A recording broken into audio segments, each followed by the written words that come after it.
Hey, this is Leah. And this is Channing. And you've reached Vessel, Art is a Doorway. Welcome to episode 18.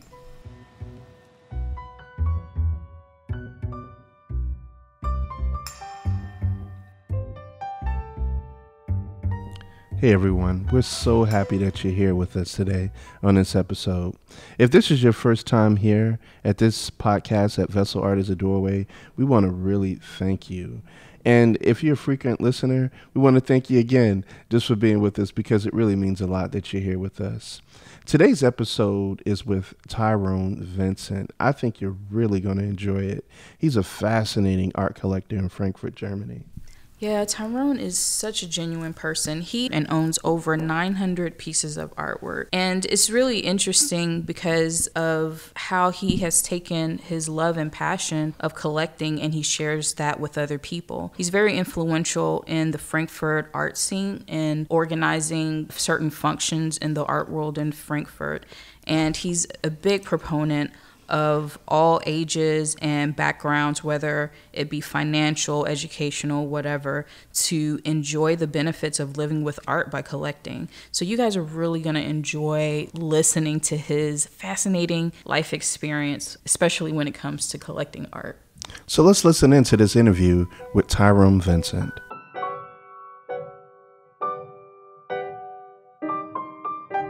Well, audience, we have the pleasure of having with us Tyrone Vincent. Tyrone Vincent is a magnificent person. We came across him on Instagram and social media, but when we saw what he was doing, we were just blown away, audience. And I think you're really going to enjoy this discussion that we have with him. Tyrone, you can't really define him in any way. You can't put a title on him, but he is an art collector.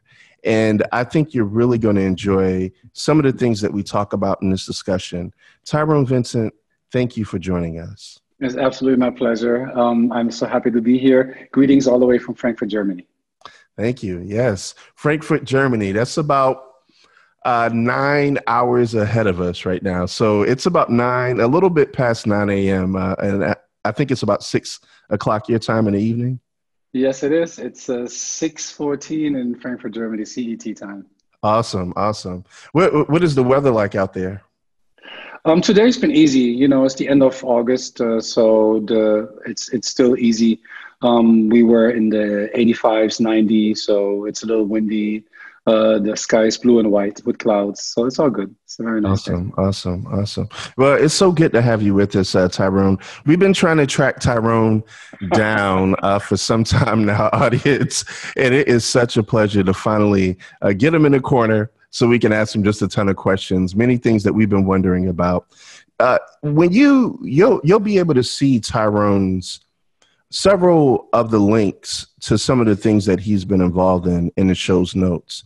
And you'll notice that on his social media, he's actually being interviewed on several different occasions. I believe you just told us before we hit the record button that you were interviewed about 18 times this week, correct?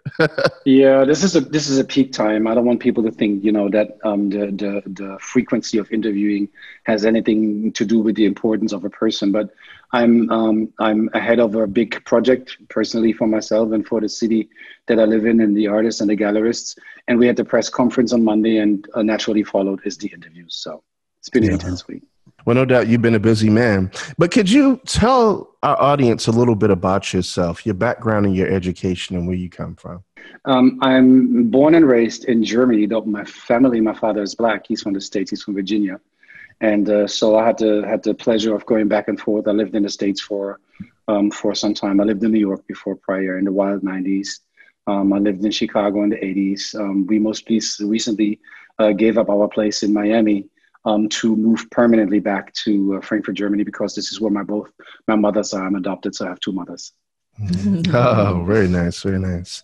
Could you tell us a little bit about your education and maybe how you were able to make it into Frankfurt? Obviously, your mother arrived in Frankfurt, and yes, those are some of the things. But what made you get started with doing some of the things that you're doing currently? Well, currently being an art collector and being an entrepreneur in my regular business, I'm what people call a show producer. So that means and I know people are going to be fainting. I'm one of the responsible producers for fashion weeks worldwide. I produced Milan, I produced Paris, I produced Berlin, and most recently the corporate of fairs has announced that the fashion week next will take place in Frankfurt. And leaving Berlin. So this was big news. And this is a project I've been working on for the last 5 years in cooperation with a bunch of people, many agencies, and of course the city of Frankfurt. So just in short terms, I'm just trying to stay busy. I think you're staying true to that. No doubt. So we always like to ask people, what was your first memory or encounter with art? Oh, I was a youngster. Would you have to realize this? I don't want to say I was troubled, but I was always a wild spirit. So the first time I ran away from home, I was 14. Then I went back, the energies was high. My father and me clashed, which led to me moving out with 16.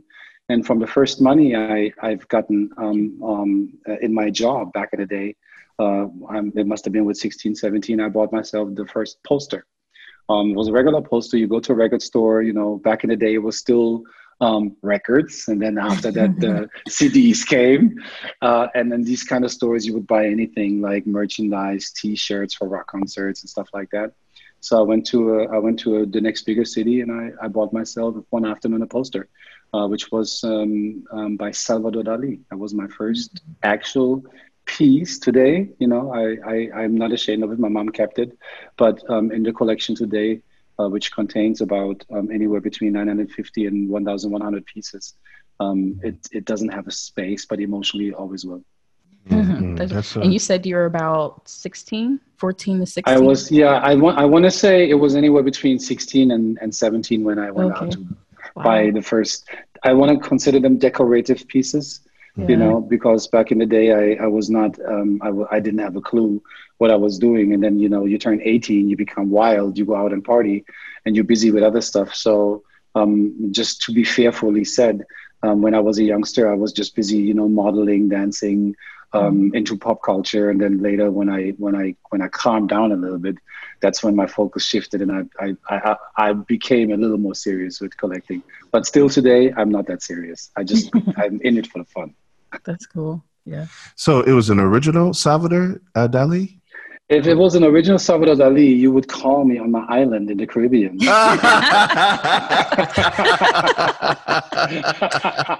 Because I probably would have sold it. And that would be it. No, it's not an original. It was just a poster. I mentioned it before. Yeah. Very nice. Very nice. But I want to pull your leg. I do have an original in the house, which is a statue. It's a sculpture. Oh, very nice. Wonderful. Very nice.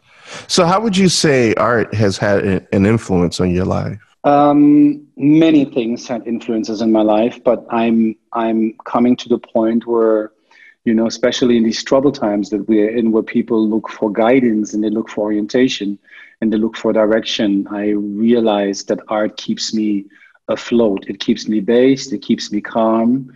Sometimes when you struggle with something and you pull back from everyday life to just read a book and stay at home, you have a chance to contemplate on things. And this, for me, art is an enhancer, a catalyst for these kind of processes.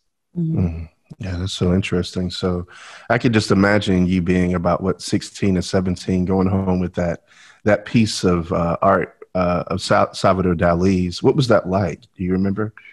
Oh, I don't remember, but I've most recently spoken in another interview, and when I go back there emotionally and mentally, I took it home and I immediately framed it, and this is very unusual for a youngster, because you normally just tape it on the wall or you pin it on the wall. But for me, it had so much value that I treated it differently. It was just not a poster. I framed it up with a glass frame and stuff like that. And believe it or not, it's in my mom's home. She's 73 now. And it's still in the same frame. It's still sitting there. That's really nice. So what kind of works do you find that you are usually drawn to?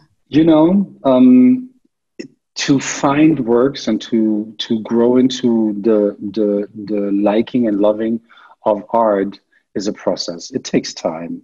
And I realize it's easier for people when you're not busy with life otherwise, AKA raising kids, going to school, getting an education, being out and partying, love making, kissing, chasing life. When art will sneak up on you when you're in a moment of tranquility, you know. And after all these years, when I go out and I look with knowing everything I know now about different techniques, materials, different perspectives, different philosophies, you are able to identify pieces without a certain background. You know, knowing that one of you is doing ceramics. You know, I was in a point in my life before where I said, "Oh, porcelain, ceramics, I'm not into it," and now I feel that I've grown up to the point that I can buy art pieces that have a meaning and a standing in the craftsmanship and quality and in the philosophy of the artist, challenging a task he has given himself to own this piece, which years and years ago I would have never done that. That's really fascinating. Does that make sense? Yeah, it does. And do you find that kind of like as you're talking about your experience, do you find that your taste has grown, or well, I guess that's basically what you're saying. As time goes on, you find yourself changing. Yeah. Does that change the way you display your work in your house, or do you feel like it kind of those older pieces that maybe you wouldn't? Do you feel like it just kind of reminds you of a different time in your life? Oh, it's essential. And this is another thing, you know. I don't know. Did you have a chance to check out any of the videos? Yeah, that I have online? There's an essential interview being released right now. You couldn't have seen it because number one, unfortunately, I recorded it in German, and number two, it's not officially released yet. And I refer in this interview to your process of growth of your soul and of your heart involves detours. Not every way that you walk is a main road, and not every side road you take is a dead end. And this is greatly reflected, I think, in my collection. When you look at pieces, I'm able to recall the circumstance emotionally under which I have bought these things, and that connects all of them. You know, I have masterpieces in the collection, and a masterpiece is not because you write on their masterpiece. It's a masterpiece because the artist had an incredible vision, and he executed it to his most outstanding talent. And it speaks to you, and it not only speaks to you, you can contextualize it in the time that you're in. And then you have another challenge, you know, which the listeners probably can't imagine. I'm a black man living in Germany with a white mom from Hungary and a black father from the Caribbeans. And that has a different approach because I went to European schools. In European schools and living in Europe, you know, even though there's a richness of different countries that you do not have like that in the States, because when I travel, literally, I'm in another country. It's not just another dialect. It's different food, it's different thinking, it's a different political system, and of course, it has different art. And to understand that, to reflect on yourself, and then put yourself into the context of your own life. With my history of traveling and getting all these different inputs from these different nations and countries I travel to, that's, I think, one of the biggest achievements of my life, that I'm able to let go now, and I can just like what I like. Yeah, really enjoyed hearing that. The fact that the diversity of your family, your background, and seeing that your father comes from the Caribbean. Which island? St. Lucia. Oh, St. Lucia. Okay, that's beautiful. St. Lucie, as we say it. Yeah, but just seeing the diversity in your background is really amazing. And I know you mentioned race there in Germany. I believe so many people, they have a different feeling about things like that, because when we got a chance to visit last year, it was really, we just felt comfortable. Yes. riding our scooters around in Germany. It was amazing. And we really felt at ease. But that's really interesting, hearing things from your perspective. But what are some of your top 2 concerns that influence your decision on whether or not you want to add a piece to your collection? What would you say? Heart and eyes. If a piece I see is convincing my heart, and if a piece I see is convincing my eyes, then I'm almost done. Another symptom that I normally get when I see a piece, I get chills. It sounds completely romantic and silly, but if you see something that puts you into an awe state, then your body will respond. And another thing that I realize sometimes that my hand get wet. What I normally then do is I'll take extra time to not buy the piece to see if this is just infatuation or if it could be the beginning of something that I'm connected to. I don't want to. I have a hard time acting on impulse.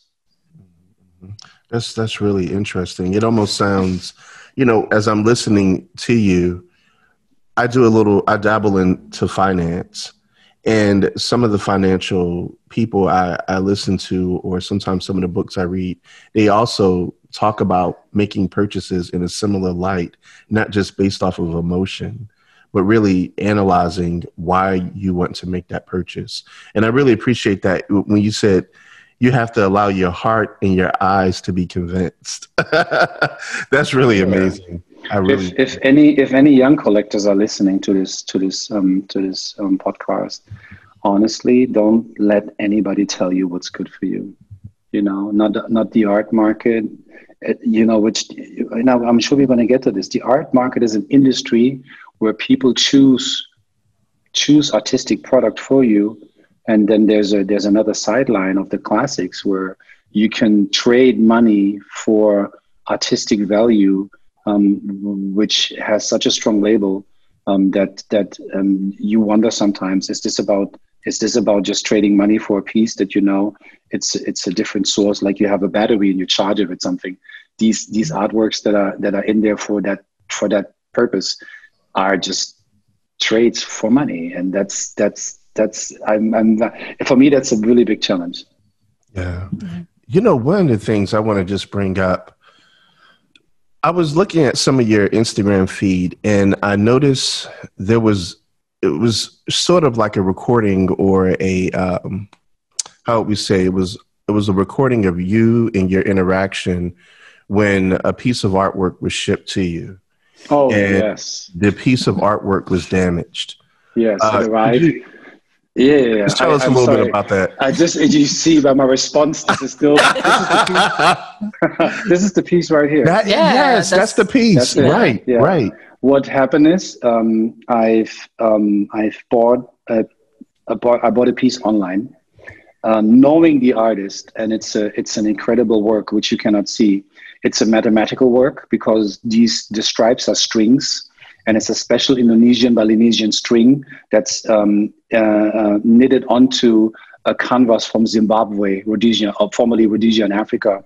And this combines the history of the artist because his wife is from Zimbabwe and he is Spanish, and he lives in Bali now in Indonesia. So this work is really one of a kind. It's one of the best ones he has done so far.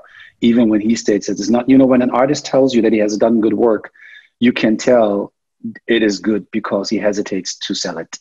Mm-hmm. I had to go the extra mile to get this work shipped. And then when it arrived, it fell off the airplane and it broke. Oh my goodness. Man. Yeah, this was 10 days before last year's edition of the Frankfurt Art Experience, the festival that I'm organizing as the leading director. And it was a major piece within the new hanging, because when I have these events, people come to my house and they want to see the collection, not because you want to woo them and say, look how posh I live.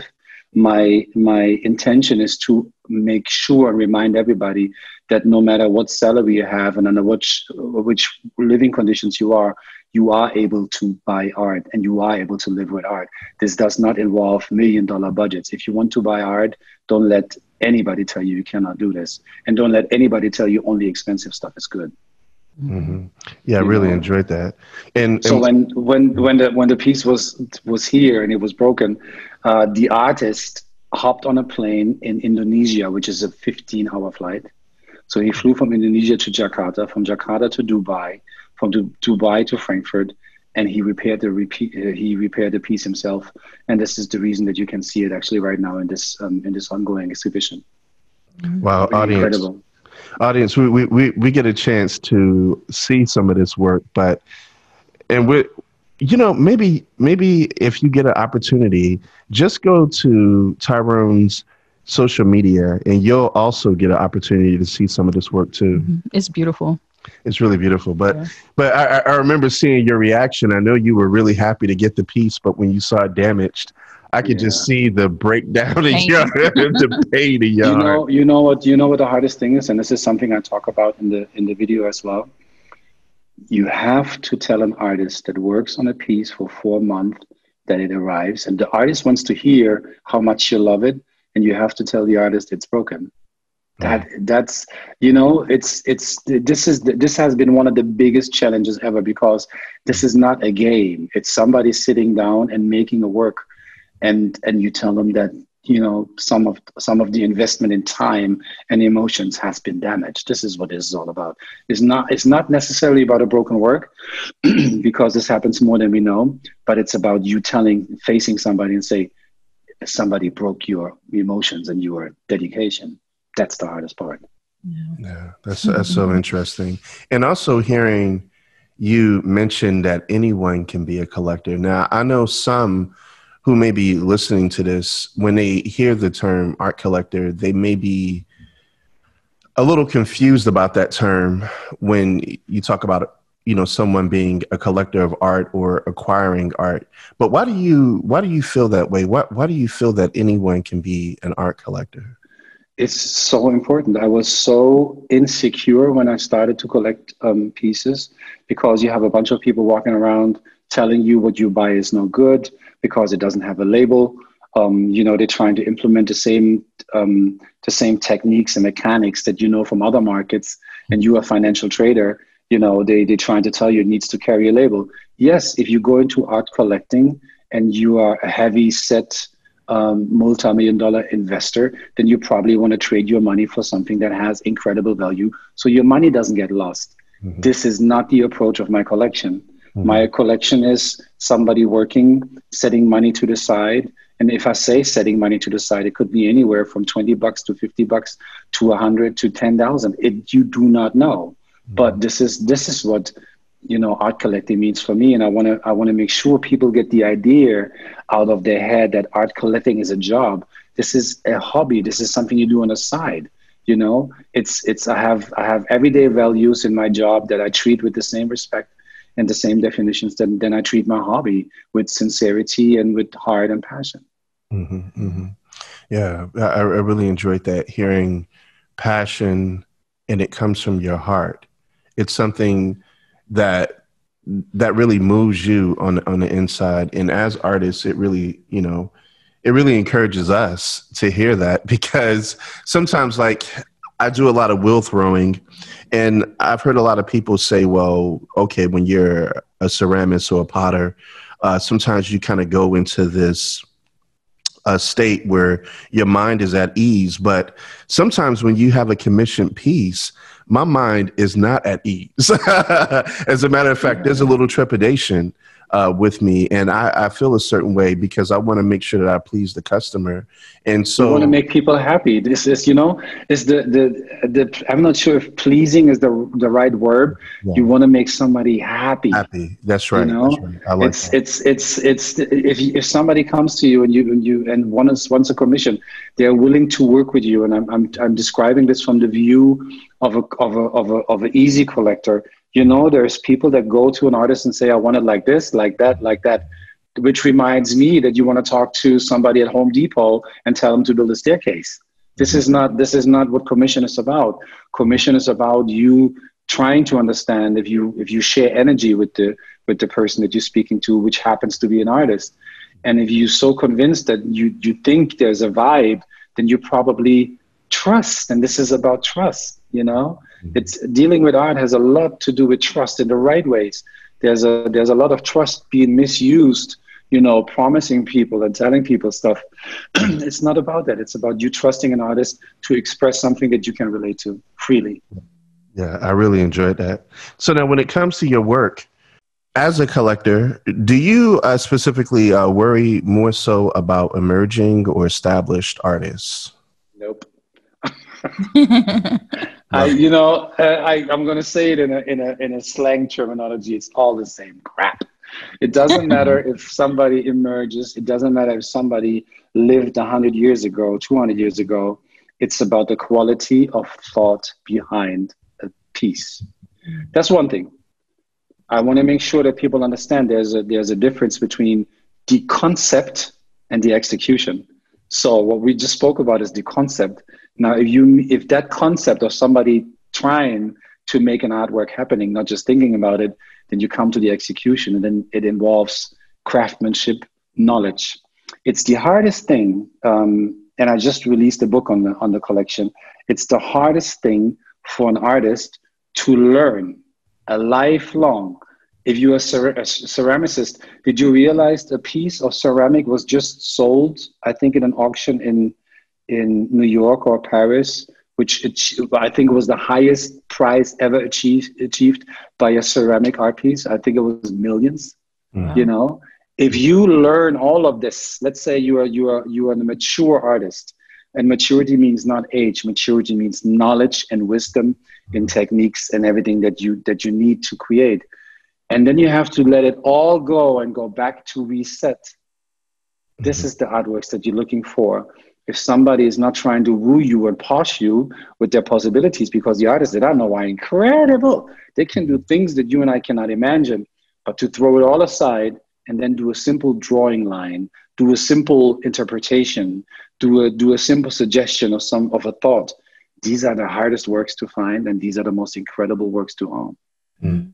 Yeah, that's so true. It's like you spend time trying to hone your skill, but it's almost like you have all these tools in the toolbox, and you have to learn, which one to use and at what time and how much. And that takes restraint, and that takes that wisdom and maturity that you're talking about. Yeah. And when you have these conversations, ceramic is just an interesting field because it's such an old craft. To find, we're talking about human heritage, and I want people to understand that this is not just somebody sitting down and forming clay. We're talking about the development of mankind for the last 2.8 million years, and ceramics has been an essential part of this human growth anywhere in the world. You have to put all that into account.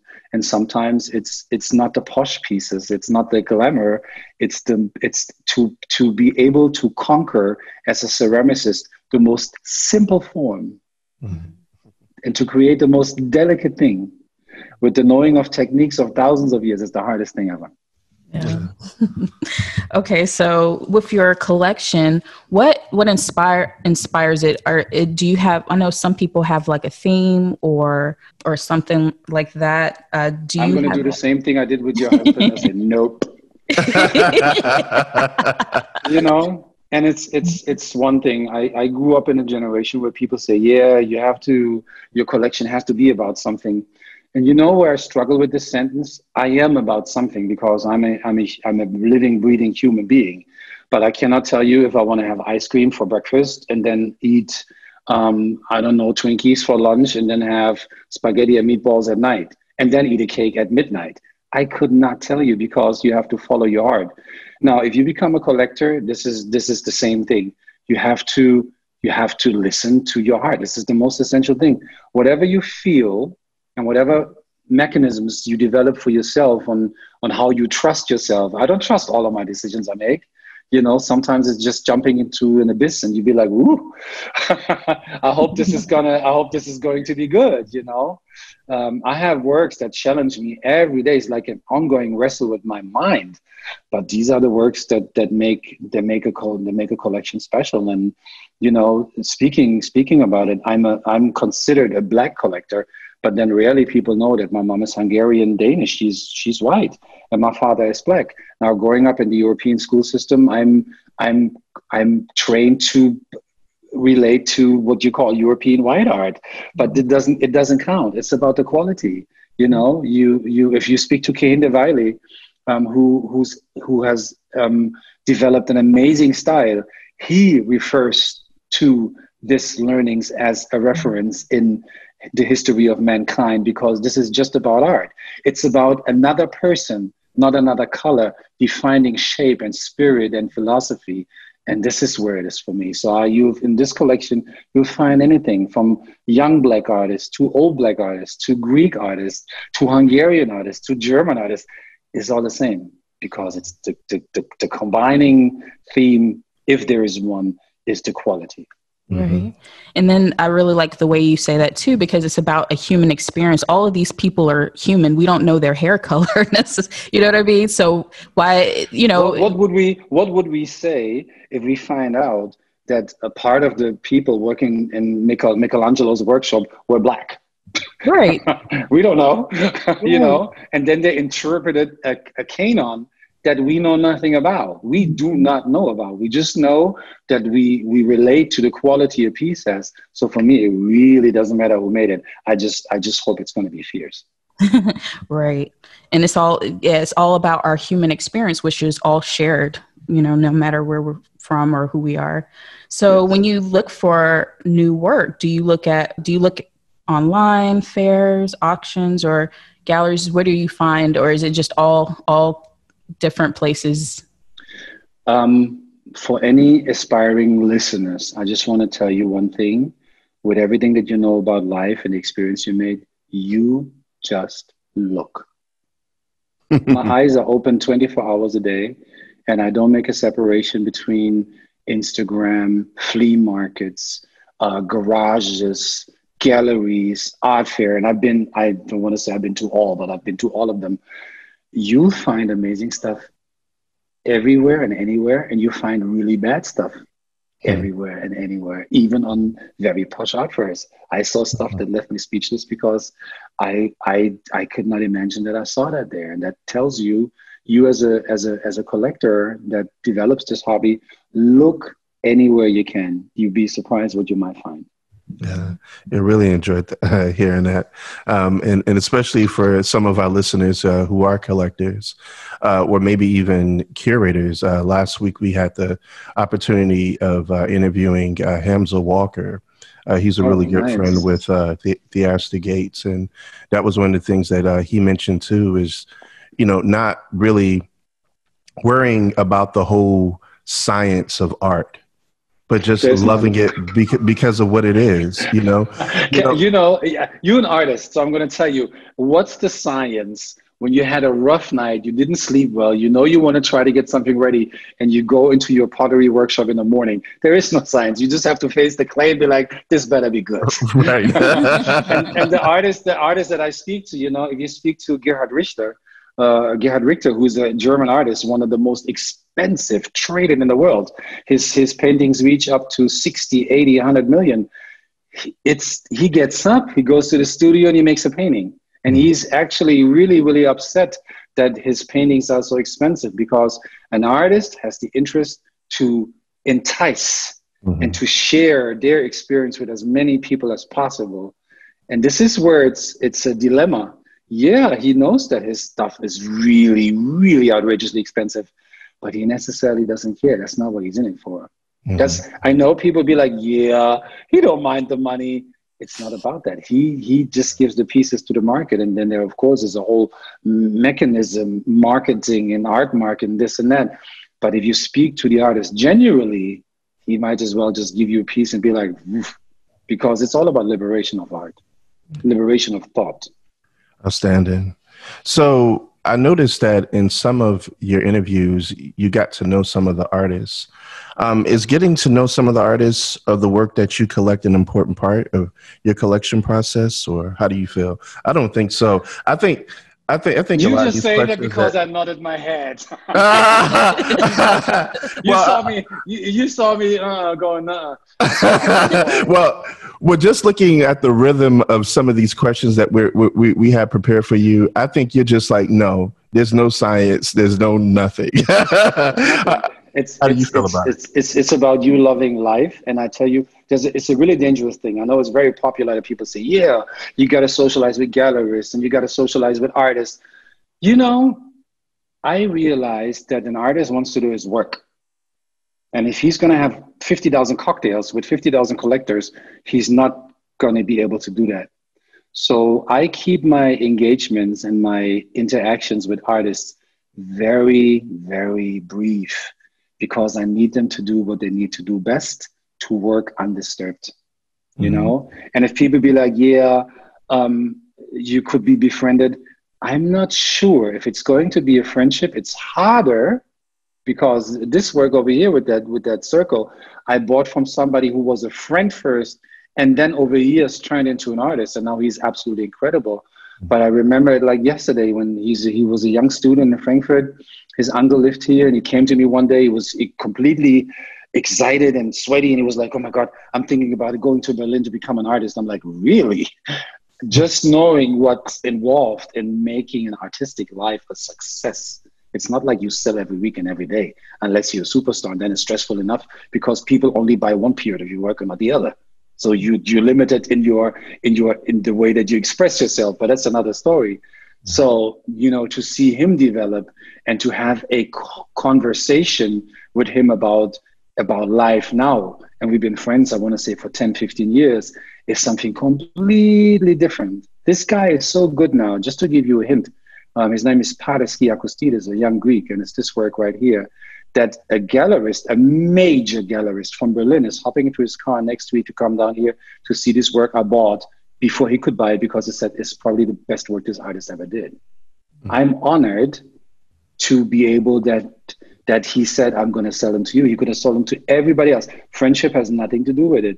And I'm hesitant to buy artworks from friends because I do never want to go down the course of a bargain just because I happen to know you. You're still incredible. So I need to treat it like it's incredible, despite the fact that I'm your friend. Right.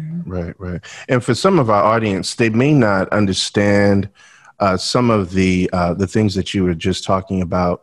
You mentioned freeze art, and then sometimes you may open up your home to allow people to come in and actually view some of the pieces you have. Yeah. For some of our artists, they may not understand those programs. Could you explain those? Okay, this is a private collection. People need to understand that I'm not a posh, which is not a bad thing to be posh, but I'm not a collector that has an addition to the house that's operated like a gallery. I live in a rental apartment in the city of Frankfurt in the middle. It's very, very cheap because I had my contract for longer than 22 years. So my rent didn't go up. It's owned by the city, and that makes it very affordable. And this is some of the processes behind it. I don't drive a car, I drive a bike. If I need a car, I get a rental. And now you understand how I'm able to save up the money for this collection.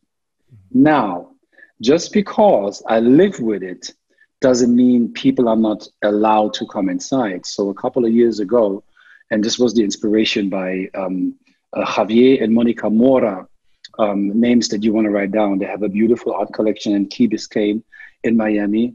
And when I went there during the course of Art Basel, they have showed me nothing but hospitality. They were the friendliest people. They feed you, they give you water, they give you everything. Talk about the collection nonstop. I've asked them questions till their ears were bleeding.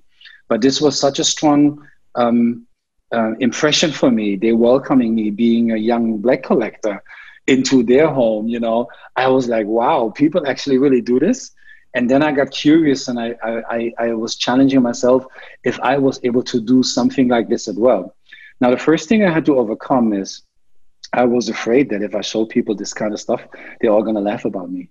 Mm. You know, you have to understand this is my passion, and I burn for these things.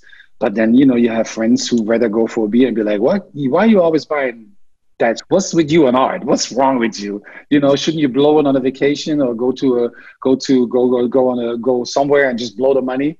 I don't have that choice because this is in my heart. If I leave this house and I travel, I get my mood changes because I'm not amongst these rechargers, these batteries, these things that give me so much power. This is where it makes me nervous. And this is when I decided I'm going to open the house. I had this after I had this experience in Miami with the Moras, I came back to Germany, and then a friend of mine organized a city festival called Open City, and the one of the state's representative of my county said, "Hey, they're doing this. Did you want to participate?" And I said, "You know what? This would be a great chance to try to open my door and see how people actually like it." You know what happened?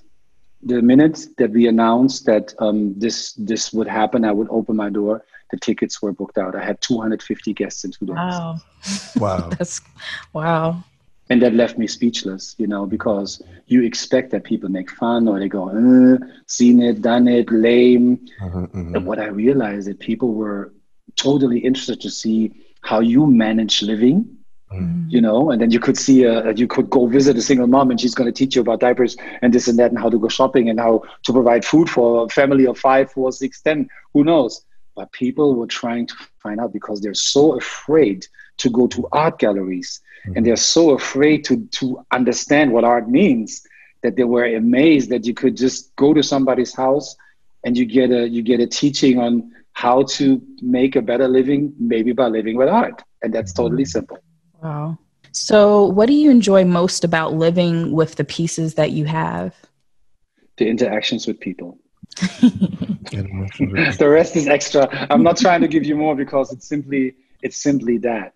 Yeah. Through that, I've achieved so many. You through dealing with art, you meet people that enable you to do projects. If I've never had the experience with the Moras in Key Biscayne, I would have never had the experience with me opening my house. That would have never lead me to understand the bigger picture on what you can do for your community where you stay. And that would have never led for me to become, I think I'm the only Black director of an art weekend in Germany, definitely, and probably most of Europe, if not the only one. Just because you climb from vision to vision to vision with people that you meet on the way that tell you can do it. Go ahead. Yeah. Just love that. I just love hearing that. And I really appreciate your candor and your honesty about the whole subject. So does some of the art that you've collected ever influence the work that you do in fashion? Oh my God, this is the week of the unusual questions. Yesterday, as you know, yesterday I had a Zoom with a community. It's called Young Collector Circle, and they're based in Amsterdam, which is incredible. And she asked me in the Zoom call, "Did you realize you have a lot of German artists?" And I'm like, "No, I didn't." And now you're asking me another question because I work in production. So as a show producer, you work with very contemporary settings. It doesn't matter if you stage a car or a fashion show in Paris or New York.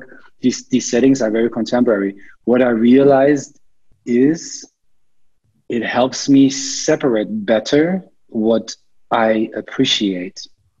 A lot of people come to this collection and be like, "Why is it so classic?" Because during daytime, I build multi-billion-dollar screens with digital content, and you're in meetings consistently redefining how you emotionally are able to stage a product. So I didn't want to take that home. I cannot take that home because it would be too close to my work. So therefore, most of the works that you find in my collection are a little more traditional than you would believe, are a little more classic than you would expect. So does any of the works influence my work? No, because I think I keep my private life and my business life just separate. I think one would, everybody talks about creation and inspiration. Sometimes you could do too much. Sometimes it's good that you have different interests and you have different focus points and you have different heavy hitters in different segments. And this is how I keep it. I guess I'm completely fine with this. Yeah, that's wonderful.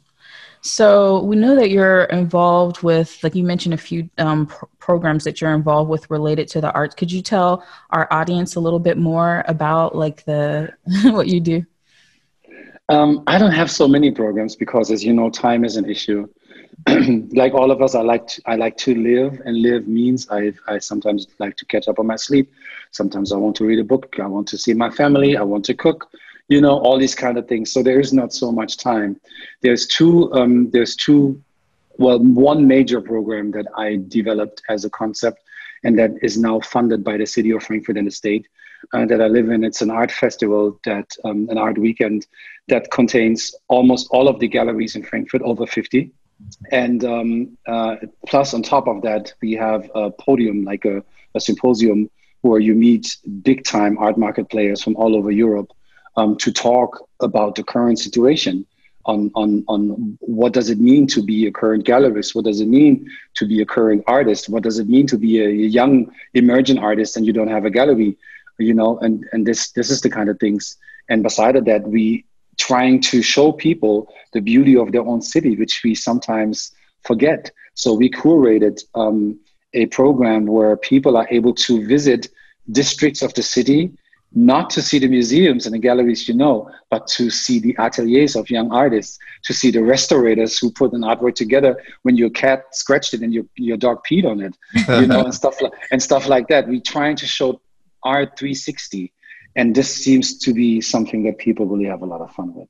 Yeah, really enjoyed that. And I want to really thank you because for some of our audience, they may not know about programs like this, or they may go to maybe a function like Freeze Art, but they may not know all the things that you're doing. Like, for instance, when you were talking about dealing with the Moras and meeting them and your interaction with them, and now you've been able to establish a relationship that has lasted for years and the impact that it's having on the community.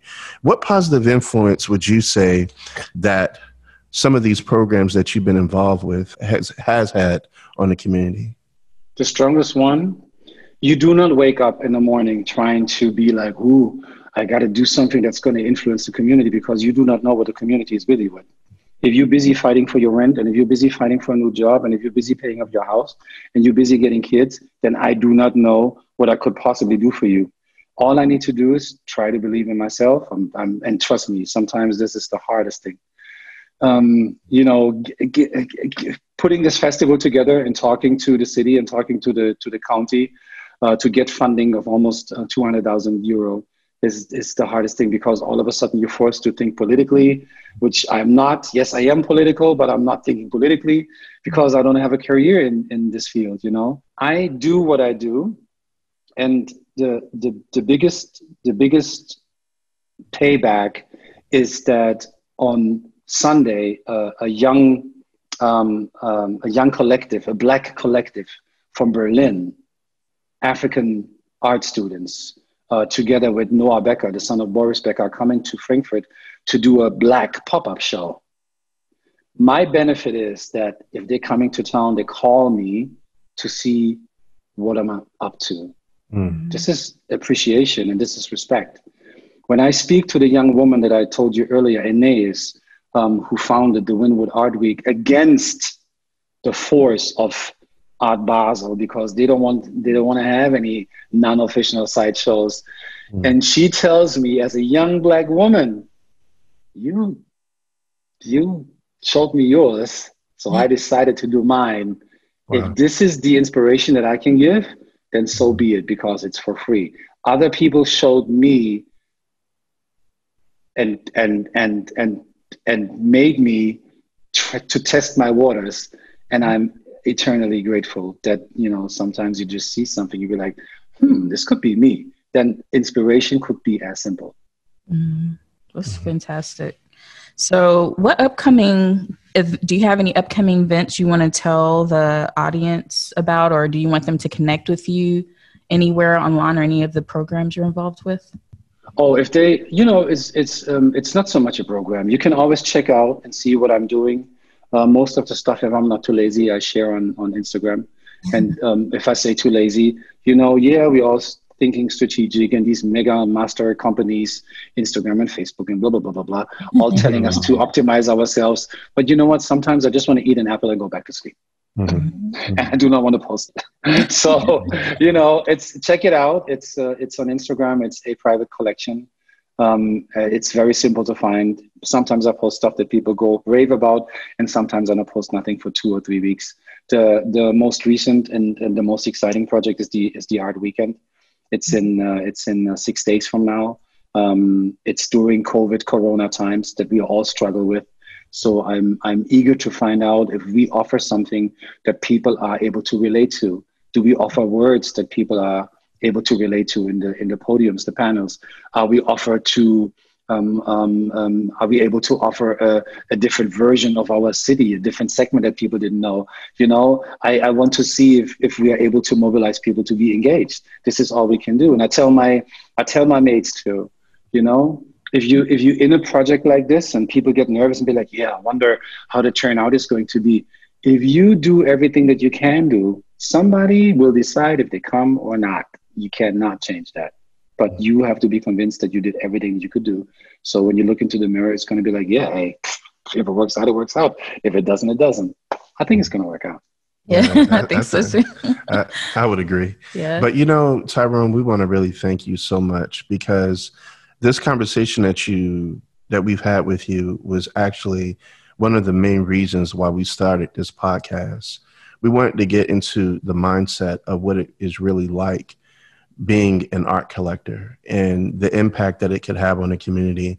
And I really enjoyed this discussion because sometimes when you go to events like Freeze Art or Art Basel, you see all of this fluff, but you're getting our audience into the mindset of what's real, what it really means to be an art collector, to collect art, to create something, and the impact that it can have on the community. You know, if there's a single young collector out there, male or female, it's incredible when you have, there's a difference, you know. You can go to somebody's house and he's going to show you Picasso and a Roy Lichtenstein and a Andy Warhol, which are all amazing artworks. But, you know, in this segment, their stories are told. They're part of the market. They're part of a financial art system.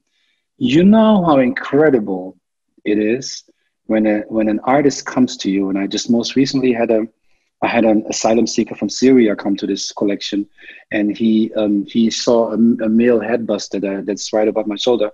When he saw it, he cried because he didn't understand how it was done. Then you have an old artist come to your collection, and he looks at the work of the young artist, and he'd be like, "How did we do that?" This is where it's coming from, and this is what people, you know, anybody involving art should look for. Look for something that's not being told to you. Tell your own story. Find your own ways. If you're lucky enough, you have a surrounding of people that constantly feed you new ideas and you know, at the same time give you fire when you become too lazy in your thought process and in your life philosophy. You basically need an environment that keeps you on your toes. You know, you as much as me. And this is I'm just blessed and lucky that for the moment it seems to work out. And, you know, I would hate to see this collection go, but you have to realize these, and if you're an art collector, this is the most important lesson. You cannot own art.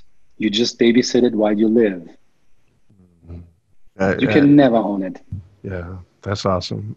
That's awesome. Well, thank you so much, Tyrone, for coming on the show. We really enjoyed our discussion with you. You're so welcome.